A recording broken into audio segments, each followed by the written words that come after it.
Hi, this is Lee McGowan, otherwise known as Politics Girl, and you are watching the United America Network. Stay tuned for the joy of democracy with Joy Silver.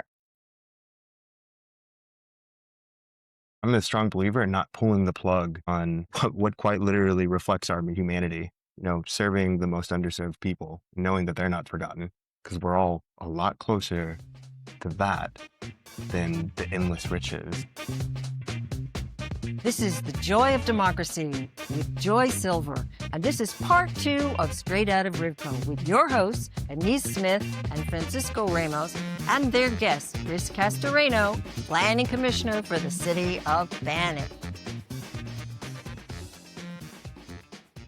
On most Americans' minds, as we continue to see, what was it, 93,000 jobs lost the last month, right? Very, very high comparative to months we had before Trump was in office. And I'm sure it's a lot of nerves about the unknown of what could happen, but that's why you're there. And that's why you're there. I'm glad to hear that you're taking that perspective to the doors, which is very, very important. Do you think that is going to be something people will be investing in later, like as an opportunity resource through you because of that kind of style of engagement? If they're going to be investing in you personally, like as your representative, like Chris came to my door, so I feel like I can talk to him about the future, talk to him about what I feel. If I was a city resident of Banning and you came to my door, maybe I would use you as an opportunity to get more involved because you actually brought government to my doorstep. Do you feel like that's how people are reacting to your conversations? I don't want them to think that it's me, right? I want them to know that it's us. It's the only way change has ever been made. It's never one individual person. We need buy-in from the community. How we do that? We earn their trust. We sit in the mud with them. We listen to their frustrations and know that it isn't necessarily because of you. Right? They're frustrated at this system that has forgotten them out of convenience. So very important. Yeah, very important. Making sure that we're handing the mic over to them, that what they say actually matters and not sidestepping community voice whenever it's convenient or using any excuses. People are still watching even when you think that they're not looking. So what are you doing in those times? I think that's really important, the platforming, of community voices. And I think like Francisco was kind of alluding to, it's not just the past, right? It's not just Banning. There are numerous areas of Riverside County all the way out to Blythe. It's pretty amazing, though. I just want to say we are very special. The past is a very special place. It's a beautiful very place. Beautiful. Very beautiful. And I know that we have, along with our past communities, many beautiful, very historical communities in this county that are being overlooked when it comes to investment, or let's just say smart investment, and focus on the needs of the community. And so I wonder if you could speak to, folks who maybe live in an area that is experiencing something like similar to what you have been experiencing and observing in the past area. What would you encourage folks to do? What would be your recommendation to move forward and make change to somebody who's listening and who really wants to know, I want to make a change here. I want to respond to what's happening instead of just letting things happen to me and my community. What would you say? I like that. It's really important. I want to reinforce the idea of what you're talking about, being hyper-focused on the local level. When we listen to the news, it's usually at the national level or the state level even. And to the individual, that kind of makes you feel powerless. I can't make an impact on that. What you can make an impact on is right outside your window. Focus on your block, your neighborhood, and demand better. Write a letter to I love this tactic, writing a letter to somebody in leadership and then CCing other folks in the email so they feel more obligated to respond because there's eyes on them. My theory of change has always been to build out collaborations for decision making. Because if someone gets into elected office, it can't just be them making the decision. They're not an expert in everything, but they can tap into the expertise of their community and bring the partners who are doing the frontline work to it. I helped bring together we created a housing and homelessness solutions collaborative in the city, because homelessness has been a challenge, just like anywhere else in the country. Sure. Yeah. Unfortunately, we shut down Opportunity Village, our transitional housing initiative, because it wasn't getting the results that we, I guess, imagined it to. There was also some financial mishaps, but I'm a strong believer in not pulling the plug on what quite literally reflects our humanity, serving the most underserved people, knowing that they're not forgotten, because we're all a lot closer to that than the endless riches. Yeah. One health incident away, you know, Yep. So we brought, one job. exactly, seriously, Yeah, absolutely. to losing our houses. I've told this story before. I won't say who, but somebody I loved very much when I was younger told me that they weren't feeling well and we needed to go to the hospital. So we got in the car, we go to the hospital, and we park outside. And I'm thinking, all right, cool, we're good. And we're not getting out of the car, but the hospital's right in front of us. And I look over, I'm like, hey, what are we doing? And they told me, well, if we go in there, I could potentially lose the house. Can't take that chance unless I pass out. Mm. I was numb. I didn't know what to think. I felt so paralyzed and scary. And I know people next door to me, down the street, in the city over, are experiencing similar things like that, where they can't afford these basic things. That is devastating. Yeah. Not seeking medical care when you need it because you're afraid of the cost. Yeah. Mm-hmm. I've had several instances like that in my life, and I know our neighbors are experiencing the same exact thing to lesser and worse degrees. Mm-hmm. The more that we understand this is a lifelong struggle for these basic human rights, the better off we'll be. So we need to demand that these systems come to us, or we change these systems if they cannot do that. Structural change should always be the goal. We're not against one particular person. We're against the system. It's not me versus you or us versus them. It's us versus these systems. I like that you use the word demand. You've used it a couple of times, and it just brings forth for me, like, I think you said, like, demand more, right?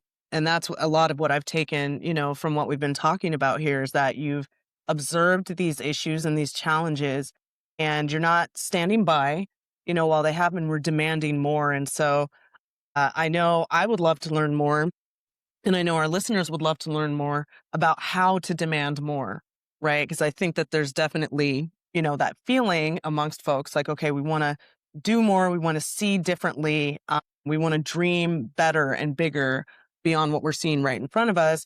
But how do we do it? And it's that demand more, push, right? And so I really like that message. I do too. Mhm. Absolutely. How could more people get involved, even Mhm. locally, at whatever time they have, as you said, sending one email?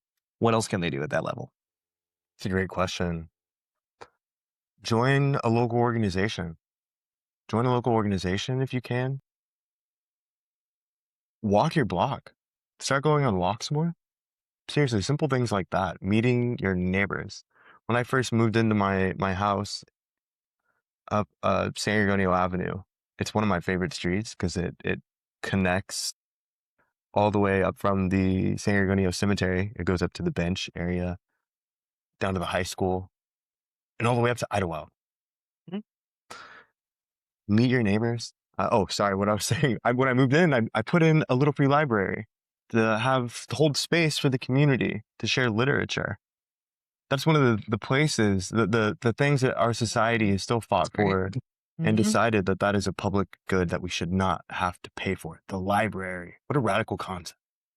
Love that so much. Just a neighborhood, maybe you're walking, like I can just for free, and you see them here and there.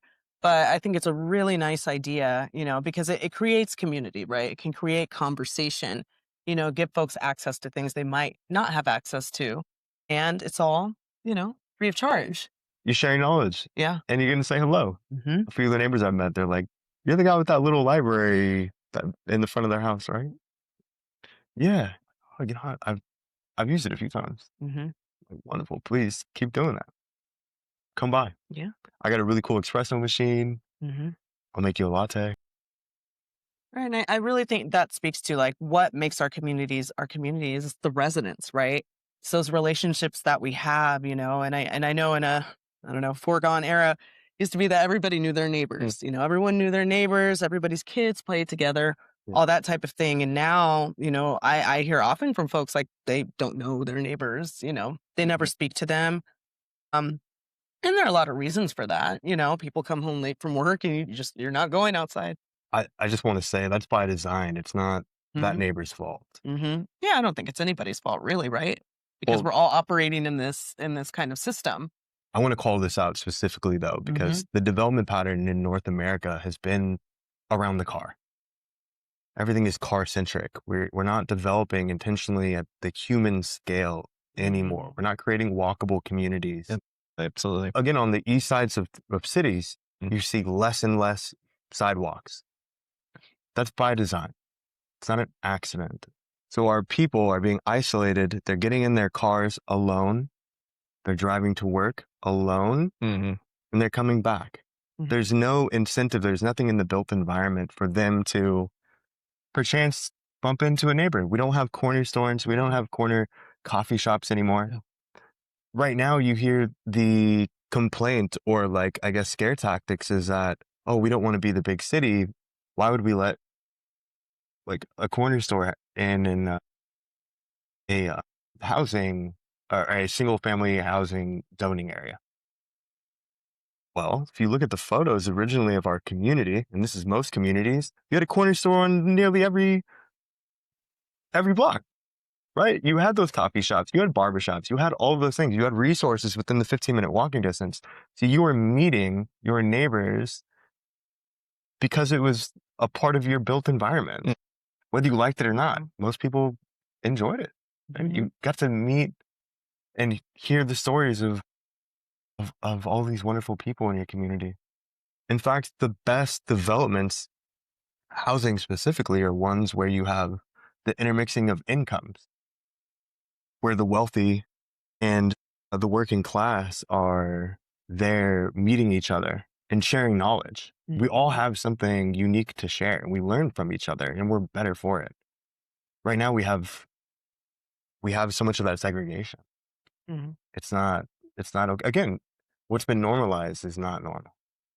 Just right. It's not normal. It's just our, So new normal. You're saying we need to have a conversation with our neighbors to rethink what it means to exist as neighbors, if I get your understanding. We got to get back to our roots. Again, we talk about innovation. It's not innovative. We're getting back to the practices from the very beginning. That's why when we started this conversation, I wanted to pay homage to our Gui and Serrano people of the past. They've been doing that for centuries. Everything that I shared with you today these aren't my ideas. These are what I've been hearing from my neighbors my entire life. We need to respect them.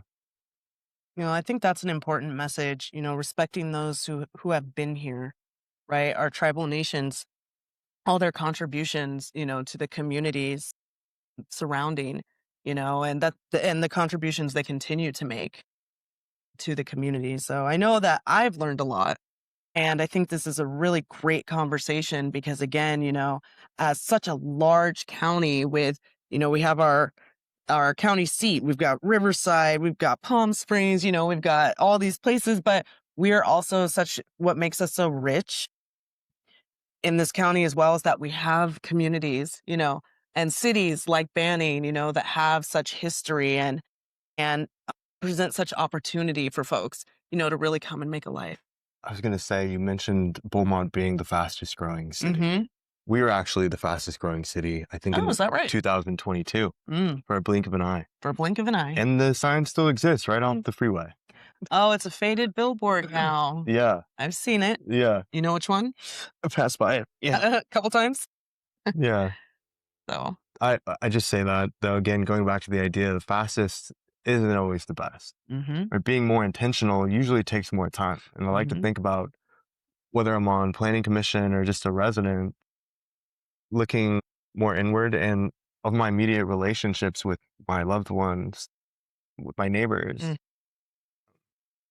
If I'm being more intentional and more grounded, it's going to take more time to do that. When we rush that process, it tends to not work out.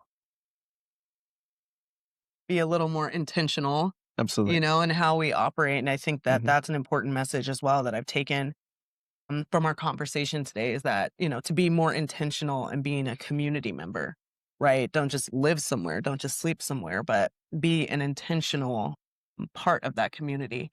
Be respectful. And be respectful. Yeah, and always ask, development for who? Hopefully us. Yeah. Hopefully we need all to of us. prosper. Yeah. Well, I really appreciate you being here. I thought this was a great conversation, and Thank you. the first of many, you know, that I know we'll have. And as a young person who is so civically involved and has such a great historical and current perspective on what's happening in your city, Banning, but also in the Pass region and the opportunities that are there, I think it's really, really important that we continue this conversation. So for folks who are listening who have that question about, like, what can I do? What does it mean? What are the possibilities? You know, maybe they can listen and really take a page out of your book, you know, from taking just one small step to be involved and to find out what's going on and realize that a significant impact can be made by just one person, but it's even better when we work in community together. Yeah, definitely. And the possibilities are endless. Like, whatever you want to happen, as long as you bring folks with you, it can happen. We just got to stay relentless. It can happen. And curious. Absolutely. Yeah. Thank you for bringing that. Yeah, and thank you both for having me. Absolutely. Thank you so much. You both need to have an episode where you just talk more about yourselves and everything that you're doing for the community. I take a lot of inspiration from both of you. I hope you know that. Joy, too. I get to stand on the shoulder of giants being here. So thanks for letting me tell a little bit about my story and the story of the San Gorgonio Pass. We really appreciate you being here, Chris. Yes. Thank you so much. We really do. And thank you to Joy for giving us the time to have this conversation. Absolutely. And my name is Anyse. I'm Francisco. We are Straight Out of Rivco. See you next time. See you next time. This has been part 2 of Straight Out of Rivco. Your hosts, Anyse Smith and Francisco Ramos, and their guest, Chris Castorena, Planning Commissioner for the City of Banning. I'm Joy Silver. This is The Joy of Democracy here on United American Network. Thank you for listening to such a wonderful interview.